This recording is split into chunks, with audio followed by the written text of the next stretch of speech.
என்னம்மா போட்டிருக்கீங்க? திராட்சை, உலர் திராட்சை, முந்திரி, பாதாம், வால்நட்டு, அது பேர் என்ன, அத்தி. அத்தி எங்க இருக்கு? உள்ள ஓடிடுச்சு. எல்லாமே உள்ள மறைஞ்சிட்டு இருக்குது. அத்திப்பழம், வால்நட்டு எல்லாமே மறைஞ்சிட்டு இருக்குது.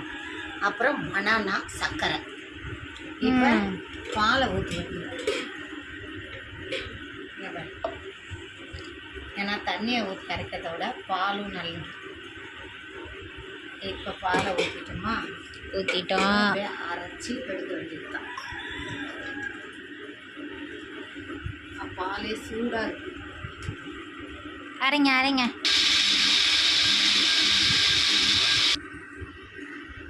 பச்சை வாழைப்பழம் குளிர்ச்சி,